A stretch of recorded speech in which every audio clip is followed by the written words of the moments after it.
Hi, I'm Jeanette with Courageous Home Care. Hi, I'm Alana Duncan with Courageous Home Care. And once again, we are back. We are gonna discuss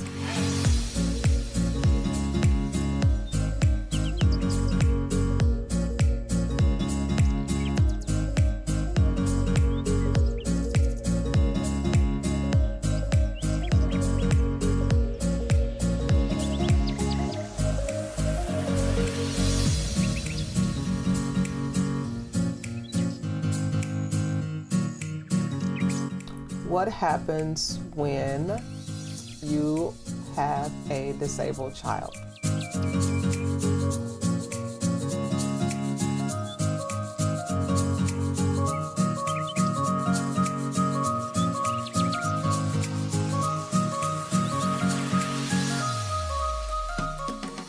Now, Alana. New parents are excited when they have their baby. Absolutely. Okay. You're a mom. I am. And when you carry that child for 9 months, oh my goodness, you're going to a doctor's appointments every month.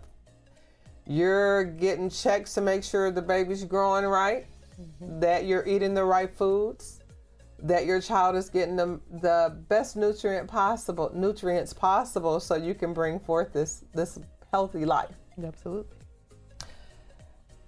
Just kind of go with me in this scenario. Kind of think back a little bit when you were going to all of your doctor's appointments. By the way, for our audience, your baby is how old? 19 months. 19 months. Okay. We're going to talk about, well, what happens when you get the news? The doctor walks in. They have their sonograms, right? Mm-hmm. And where they put I don't have the language. What is that? They run something over your stomach. They put a little liquid down, and then it's a camera basically that can see a sonograph that can see your baby. And then you get the news.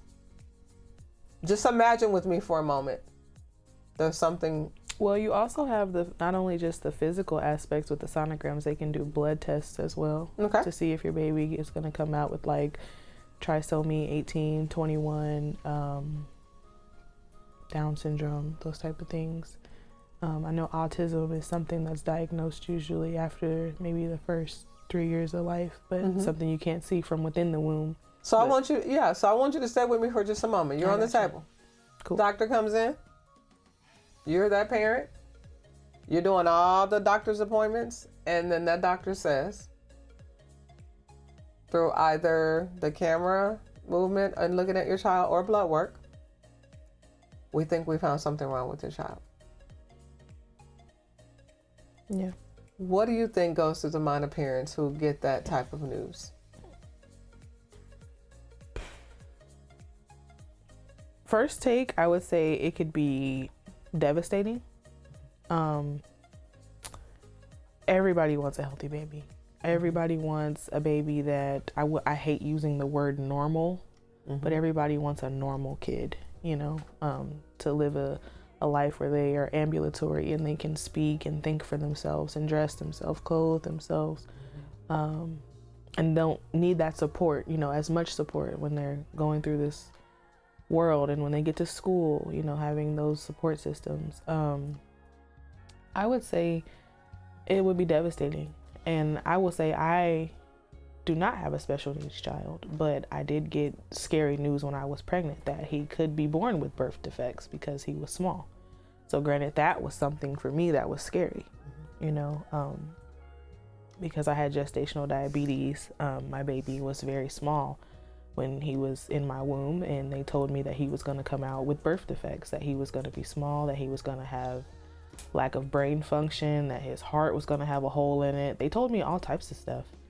So when you're getting that news that you mentioned is devastating, let's kind of go on through the pregnancy. Let's get to delivery. Okay, so keep that in mind. It's devastating. You're still going through all of your appointments to make sure you can bring forth the healthiest child possible. Yeah. Okay. Minus the additional thoughts or stress associated with the fact that you may have a child with physical disabilities or intellectual disabilities Now you have a shift, right, about what you're thinking about how you parent. Yeah. Then you give birth, and the doctors confirm. They not only told you during your pregnancy these are things that are going to happen to your child, because mentally you have this prep process going on. Now it's confirmed. Yeah. Your child has autism, or your child has Down syndrome. Your child has cerebral palsy.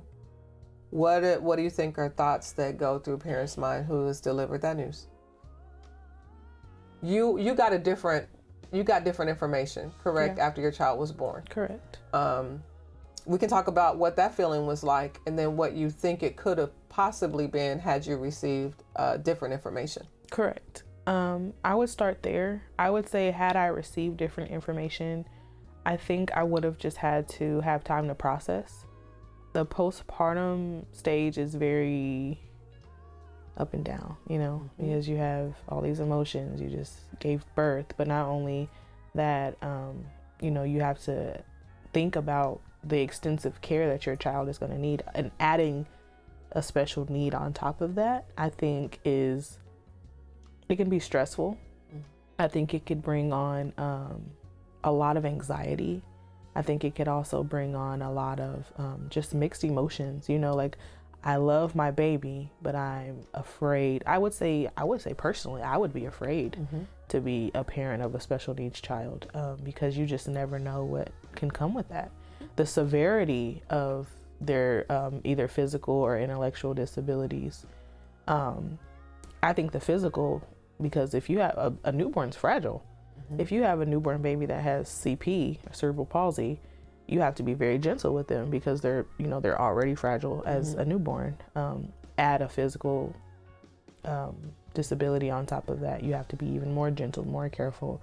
And they're more susceptible to, newborns are more susceptible to diseases and sicknesses and illnesses when they're around too many people. I think it would just be a lot of fear floating within my body. Granted, I had a different outcome with my child. I was told a billion different things in my pregnancy. And he came out okay. He's fine. But I think putting myself in the shoes of somebody else who may have gotten that news and still had that same outcome, I would be terrified. And you and I both do in-home work. At Courageous Home Care. And we're soon to open Courageous Academy. That's only significant because it's in addition to. Yeah. Because the children we will serve will also have special needs. Absolutely. So when we think about delivery of services in the community, as the child grows, not only is our parents dealing with that fear, that innate fear, they're also dealing with seeing the milestones that their child may not make. So they have milestones. So the parenting is a different process. But there is good news on the other side. There are tons of resources and organizations in the greater Kansas City area once you learn that your child does have a disability, right? And there are a plethora of agencies that can help with those. The key to it is, when you're online searching, what do you think would be good advice for those parents trying to tap those resources? I would say keep your options open, for number one, because where one company may be able to just provide, say your child needs 100% care, one place may be only able to provide 25% of that, like whether it's PT, OT, speech therapy, ABA therapy services. There's a plethora of things that could go into that. I would say keep your options open. I would also say don't be afraid to ask questions, because there's no rule book to parenting, let alone parenting a child with special needs. There's because and everybody's disability looks different. Like, yes, you can label it in one category, but the severity of it varies, based on the person. So I would say just never be afraid to ask questions, because it's specific to their child. It's individual needs, right? I know you use some acronyms there. I'm gonna try to help with our community here with OT, which is occupational therapy, and PT, physical therapy. Okay, and then you mentioned ABA, applied behavior analysis. Okay, and that's usually for children with autism. Okay, so there are a number of acronyms. So now you have to learn the language. Yeah, because it's a, when you're doing in-home there, or you're working in schools, it can be intimidating to go to the tables with professionals and you're hearing these big words and you have to figure out, well, what do these words mean, and what therapy and what person am I supposed to get, and is it therapy where I'm sitting talking to somebody versus someone trying to help my child walk? Like, you really have to educate yourself on what the services are. So when you get the diagnosis, a good place to start would be learning as much as you can about what your child is diagnosed with. And then the second thing would be is what is available in our community in the greater Kansas City area. There are a number of schools, and you've worked in schools as well, right? You have that training with applied behavior analysis, working with young people with disabilities. Tell me a little bit about the work that you did with those young people, and the ages that you've worked with, and the good news for parents. You've also done some studies, and you've had some education in the area. So let's talk about the good news that when you're dealing with these children and the progress that you see. I would say the foundational good news is that there is help out there. Like, parents will never be alone. Even though there might sometimes be a fight, there are communities of people, of other parents, of other staff members in these spaces that are created for children with special needs. There's always going to be some sort of a community, because there's not just one person in the world or one child in the world without a disability. I started working in a clinical setting. I didn't start in the schools initially. I worked as an RBT, which is a registered behavior technician. I worked to provide ABA therapy to children on the spectrum, ages 2. I think the oldest client I worked with was 18, 19, 20, somewhere in there. No, you mentioned as young as 2. Are children diagnosed as early as 2 years old? They can be. Okay, and that's usually by a medical professional. So it wouldn't necessarily be a school clinician. Yeah, it would be. Or a person who does testing in an educational setting. You need an actual medical doctor. Diagnosis. Yeah, they start as young as 18 months for screenings. And so those milestones, watching those milestones are important, correct? So that you can get the proper diagnosis for your child. Yes, I would say, just as a parent, trust your gut, because, not saying doctors can be wrong, but I would also say, like, we learned a lot that sometimes, and even when I worked in the school districts, people would try to label the kids as autistic, but all they had was a speech delay. It's not that they're autistic, because they are cognitively functioning. They just don't have the language. There's a lot of different things in the brain. Like, one of the ones that I saw, they label it now as YC, young child with developmentally, or it's something delay. I forget the exact term, but it's like YC. Developmental delays. Or intellectual delay, YCID, YCBB, those different things. And they just label it as that. Like apraxia was one of the ones that we saw the most. Children who have a little bit of the speech, but it's not clear. You can't understand it. But they tried to label them as autistic.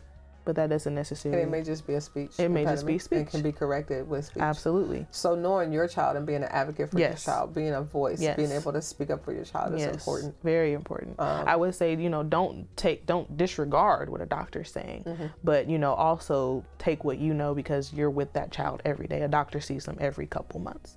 And so I know with my child personally, I was very intentional with that, just paying attention to his And through pregnancy, you had a doula.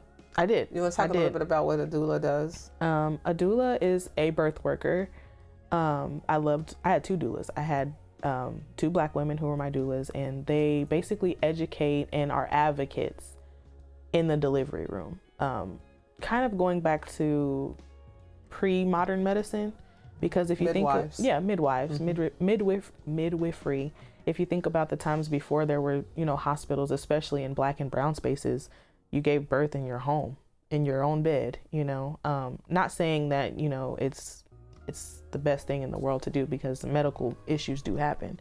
But, having the safest yet less invasive pregnancy and delivery that you can. And that, I think, was very helpful for me, having the education of certain things, what to eat, what not to eat, how to exercise, drinking water, taking your vitamins, those type of things.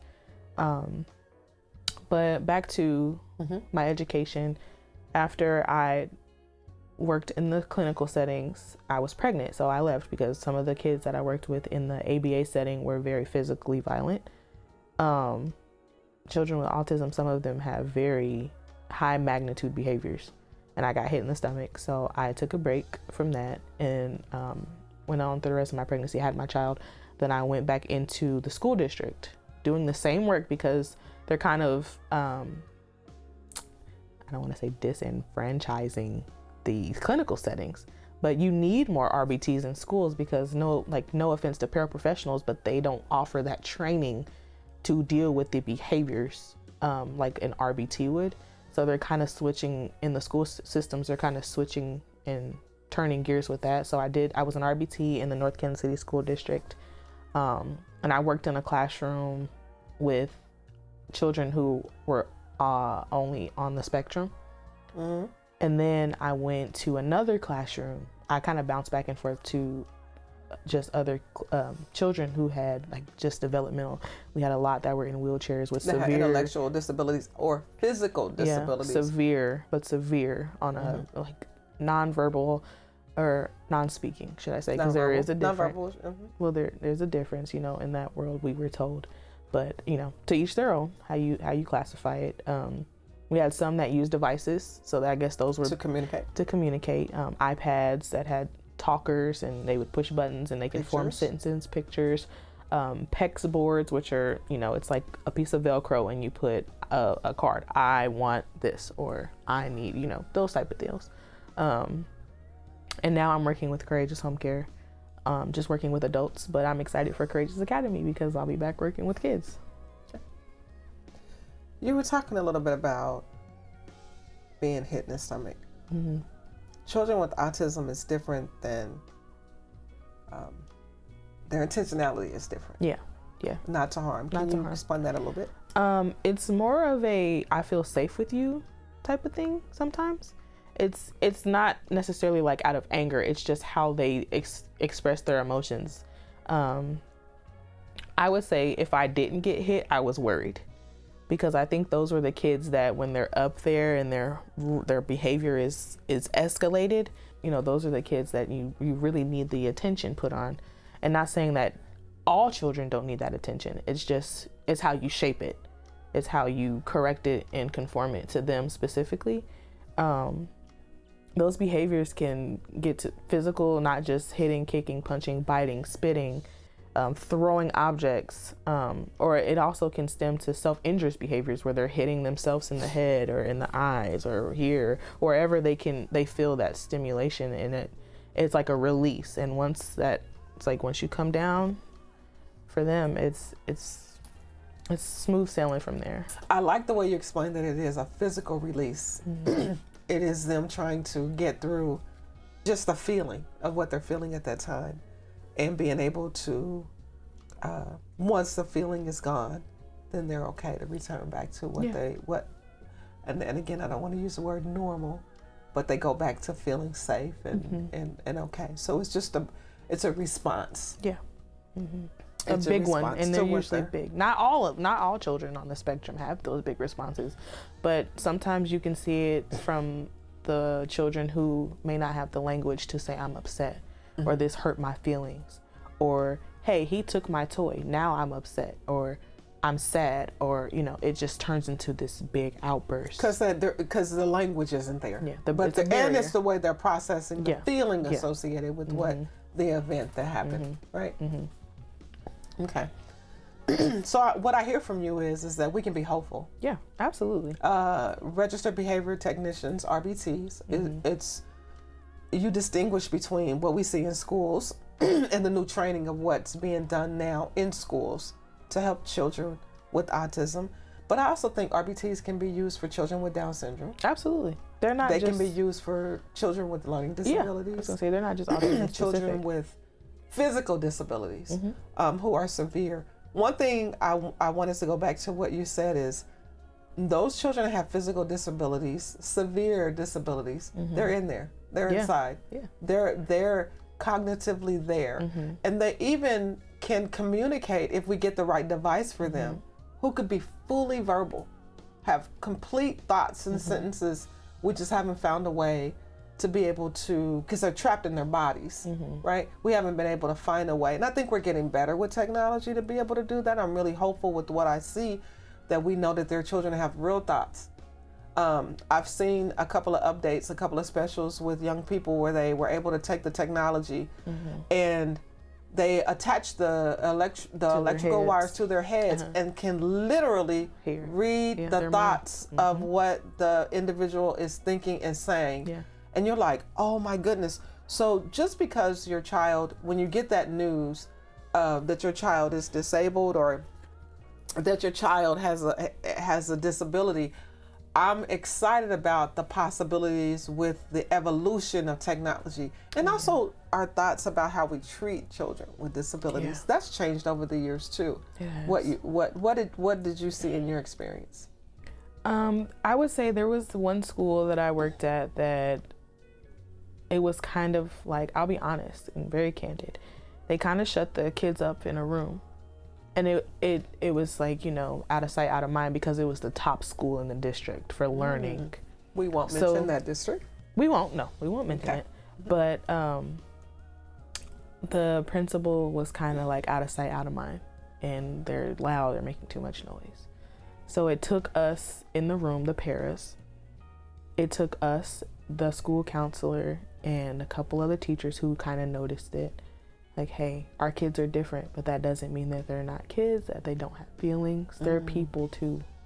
We had kids, we had integrated spaces. Now in the learning environment, they were segregated, but recess, lunch, music, art, those type of things were integrated for the most part. So that's better. It's better. And I am seeing that a lot, and a lot of districts are doing a better job of making sure that children with special needs are integrated into the curriculum. And included, not just integrated, not just in the room, but included.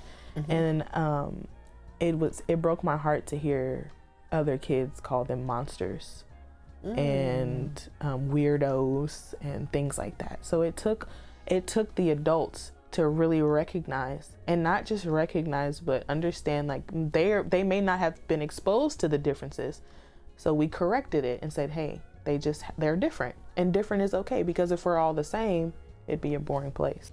And that comes with education. So the opportunities to interact then with young people who are different.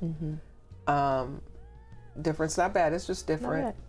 Their attitudes then change about the individuals who are in front of them, because their children with special needs are recognized as human beings. They are. And when we get to that space, everybody has, I always say, I live by this, you know, everyone has value. Absolutely. And everyone can contribute. Some way, somehow. Everyone has value and everyone can contribute. I am excited about the work that you've been doing. Kudos to you. Thank you. I thank you for sharing this space with us today. Parents who have disabled children, hopefully today you can actually see that there are viable options out here. And just like Alana with registered behavioral technicians and paraprofessionals in the classroom, instructional assistants in the classroom, we're getting better with how we are dealing with young people across the lifespan. And the truth of the matter is, when you're in the classroom, everybody benefits. Because you can pay attention to all of these young people. We're all unique and different in our own ways, and all need someone to kind of help us, right? And pull those things out of us. I'm excited about what's happening at Courageous, what we're doing, but I also know in the larger greater Kansas City area that districts are doing better, right? That we are looking at ways and having conversations. I love what you said about the paraprofessionals, the RBTs, the teachers got together where you were working and had a conversation with administration, because sometimes it's an oversight. It's not intentional. Is that fair? Am I saying that properly? That I would agree. I don't think the principal was being malicious. It was just the structure and the order of the school. And because they didn't understand how to fit our kids in with their regular ed kids, because, you know, it sometimes is hard for a child with ADHD to stand still for a certain amount of time and then walk down the hallway in a straight line. Ooh. That's hard. Mm-hmm. So we do a thing, it's called tracking. You just practice.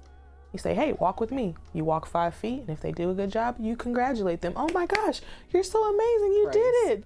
You give that praise. That immediate praise. Mm-hmm. And it makes them feel good about themselves. And then you go back to the bathroom at another time of the day. Can you get all the way there without eloping, and which means running away or getting out of my sight? Some children, when they feel stressed, they run. And it's a release. And so, you know, we had those, if you can walk 10 feet to the bathroom, from the door to the bathroom, oh my gosh, you're so amazing, you did it. And just that little bit of praise makes them feel like they can do it over and over until it becomes habit. And they know you need to stay with this person here. And it's just by a simple thing of saying, hey, walk with me. Come this way. And just because, you know, your child is different or learn different or processes different and sings in the environment, it's let us come into your world. Yeah. Let us, as the adults and the children around, figure out how to become a part of your world. Mm-hmm. I think a lot of times we often work with children with special needs thinking they're going to come over here and somehow be different. How about we meet them where they are? Yeah. And see how, be empathetic enough to see how those children are seeing the world. Yeah. I think we walk away better as a result of that. With a different lens. Mm-hmm, with a definite, I like that, with a different lens. Mm-hmm. With a different lens. I'm gonna let you talk to parents here for a minute. You're a parent. You came out on the other side. Things happen to children. Sometimes they're okay, and then medical issues happen. Car accidents happen. Things happen, and life changes for families. So when there are families out here who are experiencing crisis, I want you to just kind of talk to them a little bit about, or what they perceive as to be a crisis when they get the news that now I have this child with special needs or disabilities. What am I going to do? I want you to share a piece of hope with them, and then we'll talk a little bit about, we're going to wrap up here shortly. We're going to talk a little bit, and we're going to end with talking about Courageous' vision at Courageous Academy and what we plan to do with the children who we come in contact with. So go ahead. What message would you give to parents? I would say just don't give up hope. I would say there is, like I said, there's a great community of people who are willing and wanting and more than capable of backing you up for not just the needs of your child, but of you too. Because I think sometimes the focus, and not saying the children are not important, but the focus becomes so largely on the child that they forget that parents go through things and experience those emotions too.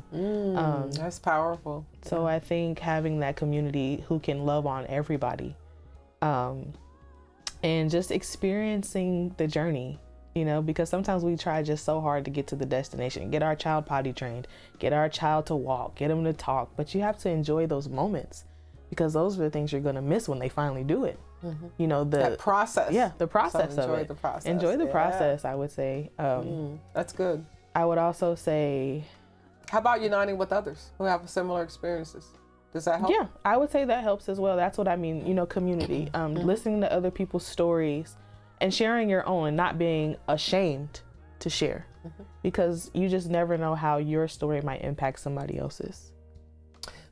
So we're going to start here with Courageous Academy, K-12, children with special needs. We're partnering or contracting with districts in the local area. We're located in Blue Springs, Missouri. And the reception so far has been pretty good. We're not off the ground yet. We are about 4 weeks away. And then our doors will open. When you think about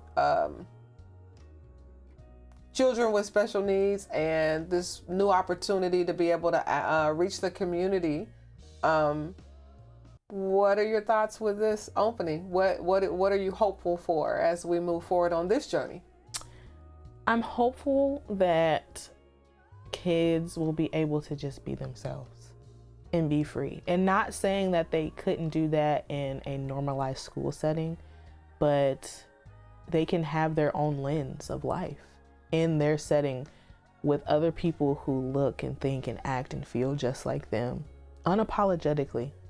You know, I think in a regular school setting, sometimes, you know, just because of how culture is and society is today, some of the kids who are even a little bit higher functioning in their either their physical or their intellectual, I think it's sometimes a cause and a strive to just be like everybody else. And like you said, how come we can't join into their world a little bit and see what rainbows and flowers and sunshine looks like on that side of the town, you know? And I think actually, I like the way it looks over there a lot. Yeah. There's so much innocence and there is, and beauty and purity. It's just a different lens, and that's all it is, you know. Instead of doing this, just do that. Oh, I like that. You know, I feel like a lot of society has tunnel vision when it comes to anybody that's different, whether that's your ethnicity, your language, your culture, your color, if you're able-bodied or if you're not, if you think like I do or if you're not. You know, I think we are all kind of like this, but sometimes you just never know what's on the other side of taking off your blinders. Ooh. Courageous Home Care, Alana Duncan, Field Supervisor. Thank you so much for coming in today, hanging out with me. Absolutely. I'm Jeanette Bush. We'll be back again next week. Our topic today was dealing with the news that your child is disabled. Well, I think we had a really good conversation. I'm walking away from here feeling very hopeful and hopeful for the families that are out there. If you need us at Courageous Home Care for any reason or want to reach out to us about our school, our number is 816-699-2352. Okay, 816-699-2352. Thanks for hanging out with us today, and we'll be back next week with some more topics at Courageous Home Care. Thank you for having me. Have a good evening.